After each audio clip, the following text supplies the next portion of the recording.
दोस्तों, कई बार हमारे आसपास ऐसी कुछ घटनाएं घट जाती है जिसकी हमने कभी कल्पना नहीं की होती। हमारे घर परिवार, आस पड़ोस या जहां हम काम करते हैं या जहां हम जाते हैं या अनजानों के साथ कभी कुछ ऐसी चीज़ें हमें नज़र आने लगती हैं या कभी कुछ ऐसी घटनाएं हमारे सामने आती है कि जब सारी बात खुलती है तो हम हक्के बक्के रह जाते हैं। ऐसी ही कुछ कहानी आज की है। एक महिला अपनी सासू माँ को लेकर हॉस्पिटल जाती है, जो कि भारत में मुझे लगता है कि कई बहुएं ऐसा करती हैं क्योंकि वो केयर करती हैं। डॉक्टर को दिखाने के लिए वो वहाँ पर जाती है, लेकिन क्या उसके साथ अजीब घटनाएं घटने लगती हैं, किस तरीके से सारी चीज़ें बदलने लगती हैं, सारे हालात बदलने लगते हैं, उसके इमोशंस बदलने लगते हैं और फिर क्या उन घटनाओं का परिणाम निकलता है, ये पूरी कहानी आज उसी के बारे में है। हॉस्पिटल जब वो दिखाने के लिए डॉक्टर को लेकर के जाती है तो जो भी वो नंबर वहाँ पर अपॉइंटमेंट का लिखवाते हैं या जो भी लाइन से जैसे नंबर लिखवाते हैं तो वो नंबर काफ़ी देर से आता है। पूरा पूरा दिन इंतज़ार करते हो जाता है हॉस्पिटल में, नंबर बहुत देर तक आता है।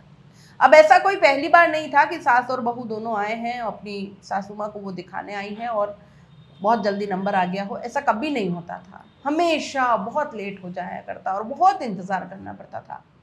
हॉस्पिटल के अंदर काम करने वाले एक कंपाउंडर की नज़र एक दिन उस महिला पर पड़ती है। जब अगली बार वो महिला आती है तो उसका नंबर खुद ही अपनी तरफ से वो आगे ऐड कर देता है, इसलिए इस बार उसको इंतज़ार नहीं करना पड़ता। और जैसे ही महिला का नंबर जल्दी आ जाता है तो वो बड़ी आश्चर्यचकित थी। इससे पहले तो कभी ऐसा हुआ नहीं। आखिरकार ये कैसे हो गया? तभी कंपाउंडर आता है और आने के बाद उसे बताता है कि आपका जो ये नंबर जल्दी आया है वो मेरी वजह से आया है। मैंने देखा कि आपको और आपकी सास को काफ़ी दिक्कत हो जाती है, परेशानी होती है और यही सोचकर मैंने आपकी मदद कर दी। अब ये सिलसिला यहीं से शुरू होता है और अब इसके बाद जब जब वो महिला अपनी सास को लेकर डॉक्टर को दिखाने आती तब तब वो कंपाउंडर उसका नंबर पहले लगवाता। इस अच्छे काम के बदले वो अच्छे से बात कर लिया करती, बातचीत का सिलसिला शुरू हुआ, दोस्ती हो जाती है और दोस्ती धीरे धीरे गहरी होती चली जाती है। इस बीच महिला उसे एक ऑफर भी दे देती है, क्योंकि अब तक तो दोस्ती काफ़ी गहरी हो चुकी है। ऑफर देती है, कहती है कि उसका जो पति है वो प्राइवेट कंपनी में नौकरी करता है लेकिन रात को देर से आता है, तुम चाहो तो मेरे घर पर आ सकते हो। मेरी सास बीमार रहती है, वो दूसरे कमरे में रहती है और मैं अलग कमरे में बिल्कुल अकेली रहती हूँ। अगर तुम चाहो तो आ सकते हो।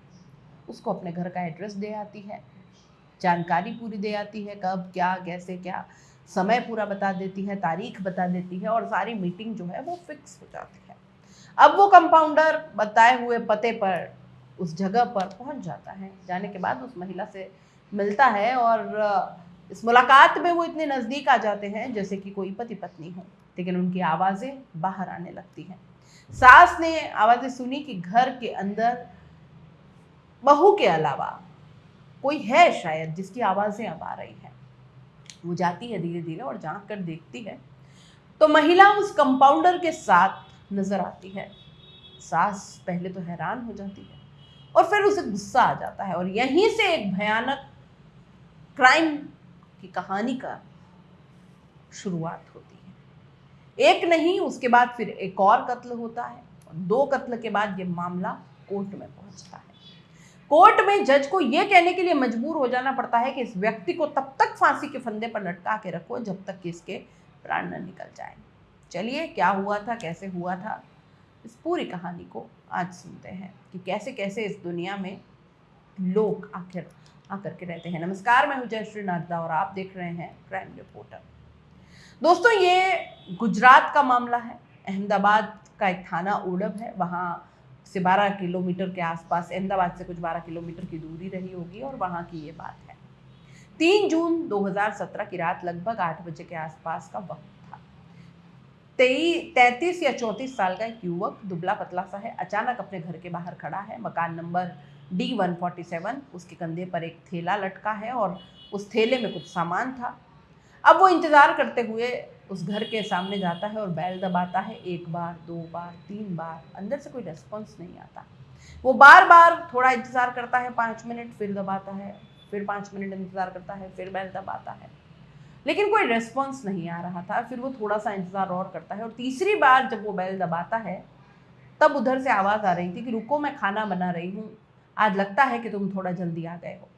बस इतना कहना था। दरवाज़ा जैसे ही खुलता है, वो बुजुर्ग महिला थी जिसका नाम होता है कंचन मोदी, जिनकी उम्र लगभग 55 साल के आसपास होती है। दरवाज़ा खोलती है, सामने एक अनजान शख्स खड़ा हुआ था। उसके कंधे पर एक थैला लटका हुआ है। उसको देखने के बाद वो पूछती है कि तुम यहाँ क्या कर रहे हो, कौन हो तुम? इस तरह की वो सवाल करने लगती है। जो शख्स होता है वो अंदर आता है। इससे पहले कि वो महिला चीखती चिल्लाती कुछ करती, वो अपने थैले में से कुल्हाड़ी निकालता है और कुल्हाड़ी को लोहे की तरफ से पकड़ता है और उसके पास जो डंडा उसमें लगा होता है लकड़ी का, उस डंडे को पूरी ताकत के साथ उस महिला के सर में मार देता है। जैसे ही सर में लगती है, महिला बेहोश हो जाती है, ज़मीन पर गिर जाती है और उसके बाद उस लड़के ने तत्काल प्रभाव से दरवाजे को बंद कर दिया, खिड़कियां बंद कर दी, पर्दे गिरा दिए और पर्दे गिराने के बाद फिर वो बहुत ज़्यादा गुस्से में आ जाता है। पहली बार तो उसने लोहे की तरफ से पकड़ा था, लेकिन अब की बार उसने लकड़ी की तरफ से पकड़ा और एक के बाद एक कई बार उस बूढ़ी महिला के सर पर वार कर दिए। महिला खूनाखून हो जाती है, जो सर था उसके कई हिस्से हो जाते हैं और उसके बाद उसने उस महिला की उस लाश को टांगों की तरफ से पकड़ता है, खींचते हुए रसोई की तरफ लेकर जाता है। रसोई में झांक कर देखता है तो कुछ सामान बन रहा था। जो बर्तन था, उस बर्तन को देखा, उसमें दाल उबल रही थी।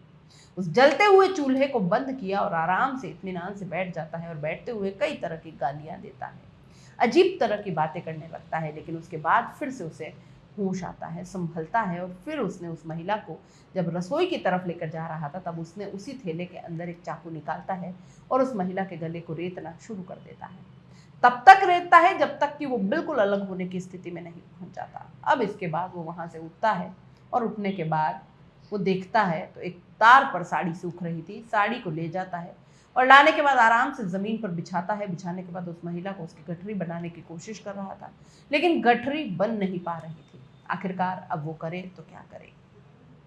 उसने फिर से जो एक थैला था कपड़े का, उस थैले में से एक कुछ निकालता है, उसमें से गणासन, गणासन के बाद उस महिला के हाथ के टुकड़े करता है, पैर के टुकड़े करता है, शरीर के हिस्से थोड़े छोटे हो जाते हैं। तब उस महिला के उन हिस्सों को उस साड़ी के ऊपर रखता है और ऊपर रखने के बाद फिर उन्हें एक साथ मिलाकर एक गठरी बना देता है। और जैसे ही महिला की गठरी बनती है, किचन के अंदर जो सीमेंट की स्लैब थी, उस स्लैब के नीचे उस गठरी को आराम से समेट कर रख देता है।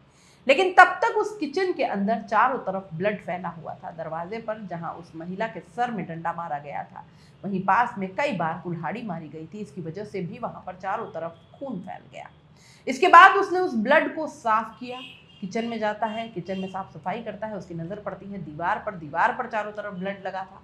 आखिरकार उस ब्लड को भी वो साफ सफाई उसकी कर देता है और अब उसे लगता है कि वो पूरी तरह से साफ सफाई करके निपट गया, सब कुछ ठीक हो गया। इस बीच एक बार फिर से घंटी बज जाती है और जैसे ही घंटी बजती है तो वो एकदम सक पका जाता है। सोचने पर मजबूर हो जाता है कि अब रात के 10 बज चुके हैं, अब 10 बजे कौन आया होगा। तुरंत उसने अपने आप को संभालने की कोशिश की, हाथ वाथ अपने साफ किए और साफ करने के बाद दूसरी घंटी बजती है, तीसरी घंटी बजती है और जाकर दरवाज़ा खोल देता है। और जैसे ही दरवाज़ा खोलता है तो कंचन मोदी का जो बेटा होता है, जिसका नाम विपुल मोदी होता है, आखिरकार उसे देखकर वो घबरा जाता है। विपुल मोदी उसको देखकर घबरा जाता है और एक दूसरे से सवाल, खासकर विपुल मोदी पूछता है कि तुम यहाँ कैसे आए, क्या कर रहे हो तुम यहाँ इस घर के अंदर। जब इस तरह की बातें सवाल होती तो वो कहता है कि मैं कुछ नहीं कर रहा था, इस तरह के बहाने लेता है।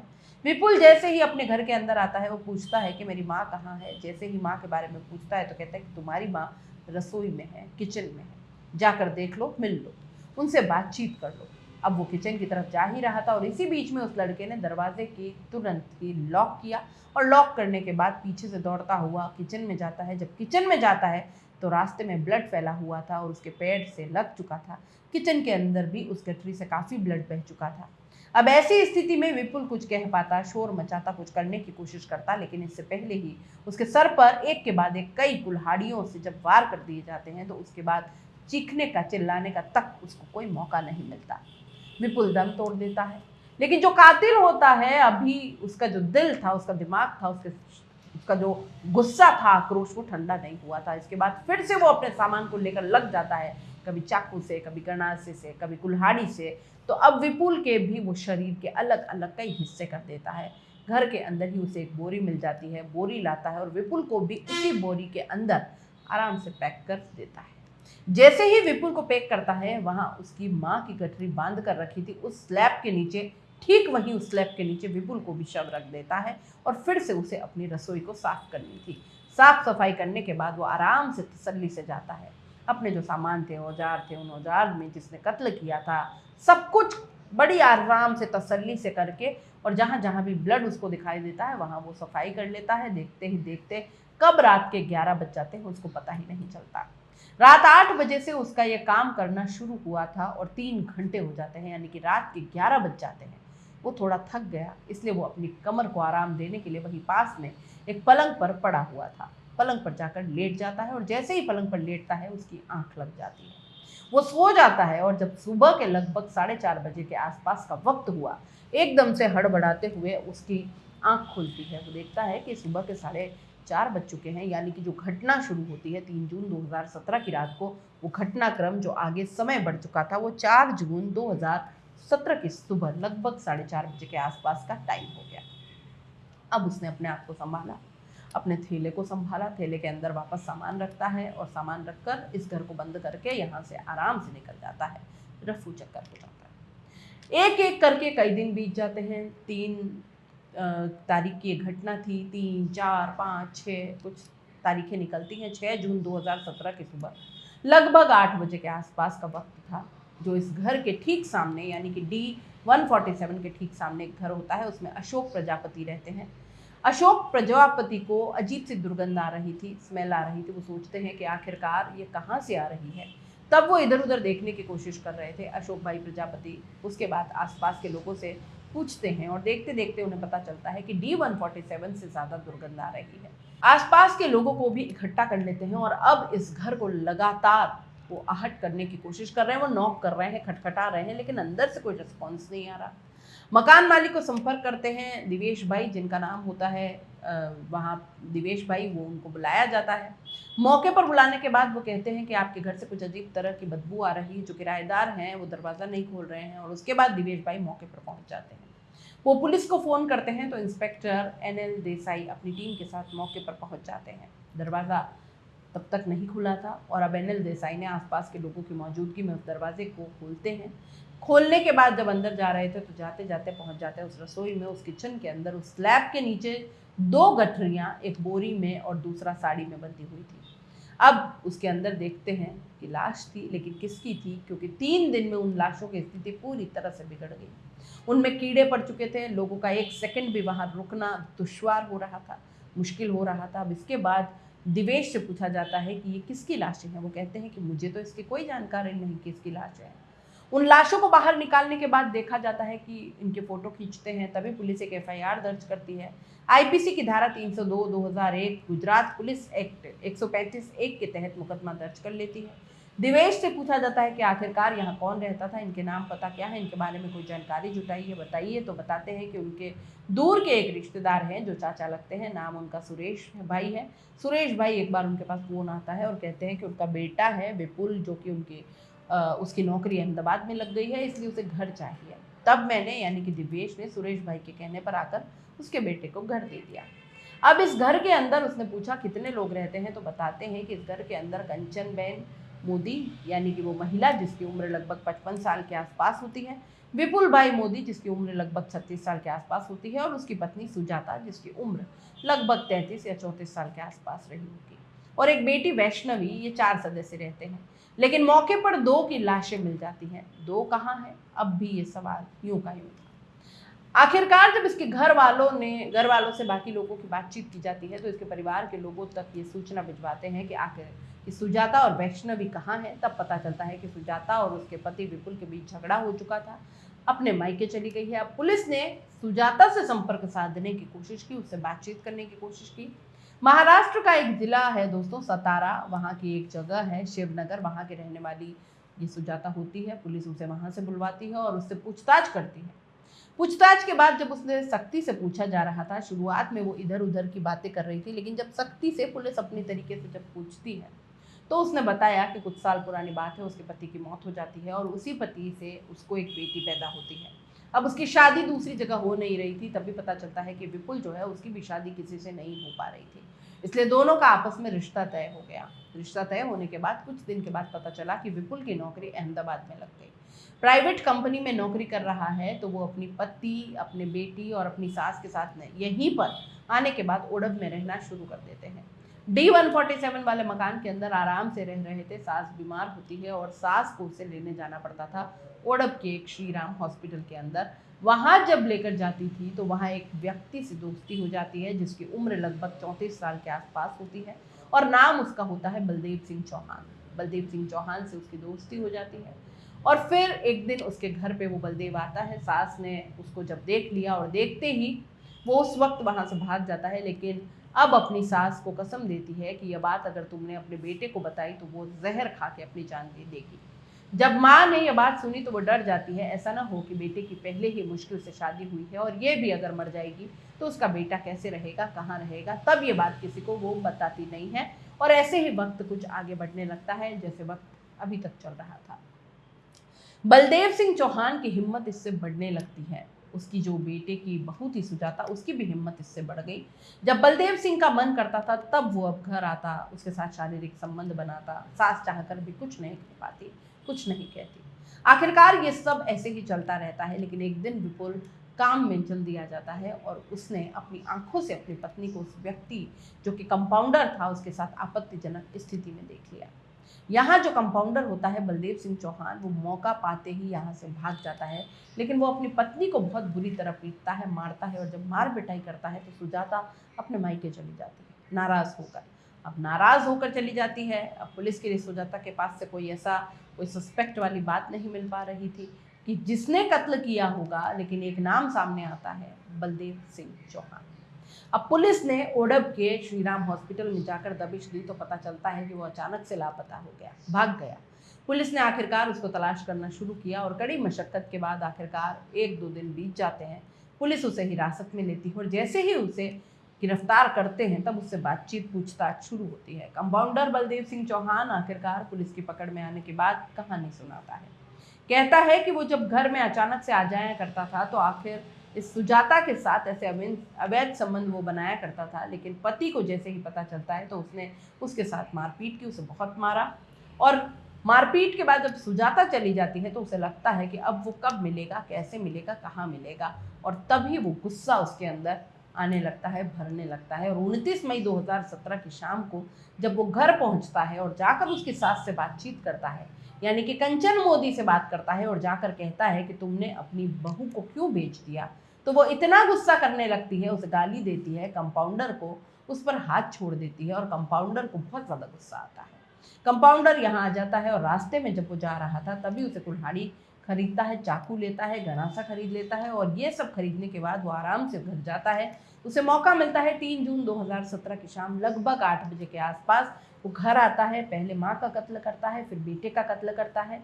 पुलिस के सामने वो अपने जुर्म को कबूल कर लेता है और पुलिस उसे गिरफ्तार करके जेल भेज देती है। 24 अगस्त 2017 को इस मामले में अहमदाबाद की कोर्ट में चार्जशीट दाखिल कर दी जाती है।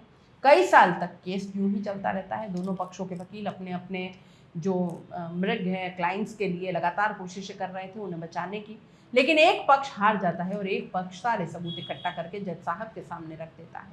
8 जुलाई 2024 को आखिरकार बलदेव सिंह चौहान को दोषी मान लिया जाता है और उसके बाद फिर 10 सितंबर 2024 को सेशन कोर्ट की तरफ से इस मामले में फैसला आता है और इसे दुर्लभतम केस माना जाता है। जज साहब ये कह उठते हैं कि इस व्यक्ति को तब तक फांसी के फंदे पर लटका के रखा जाए जब तक कि इसके प्राण न निकल जाए। इसने अपनी हवस को पूरी करने के लिए एक बुजुर्ग महिला को और उसके बेटे को, जो उसका ख्याल रखता था, उसको हमेशा हमेशा के लिए, और वो भी बहुत दर्दनाक तरीके से मार दिया। इसलिए इसको जीने का कोई अधिकार नहीं। हालांकि जो बचाव पक्ष का वकील होता है उसने तमाम तरह की दलीलें दी, लेकिन वो दलील उसके काम नहीं आती। इस पूरे घटनाक्रम को सुनाने का उद्देश्य किसी को परेशान करना नहीं है, किसी का दिल दुखाना नहीं है, बल्कि आपको जागरूक करना है, आपको सचेत करना है, बताना है कि इस तरह से कोई जो भी अनचाहे या गलत रिश्ते जब बन जाया करते हैं, जैसे कि सुजाता और बलदेव सिंह चौहान के बीच में ये रिश्ते बन गए, उनका कहीं ना कहीं परिणाम जो है वो ठीक नहीं आता और अंत में बहुत सारे दुख के साथ और बहुत सारे पछतावे के साथ ये कहानी का अंत होता है। यहाँ पर भी वो बर्दाश्त नहीं कर पाता और फिर मार पिटाई जैसी नौबत आ जाती है, उसके बाद एक के बाद एक 2 कत्ल हो जाते, तो इस तरह की चीज़ें सामने आती है। क्राइम रिपोर्ट में जो क्राइम की कहानियाँ हम आप तक लेकर के आते हैं, आपको ये सब कहानियाँ कैसी लगती हैं? कमेंट बॉक्स में ज़रूर बताइएगा और ज़्यादा से ज़्यादा चैनल को लाइक, शेयर और सब्सक्राइब ज़रूर कर दीजिएगा। नमस्कार।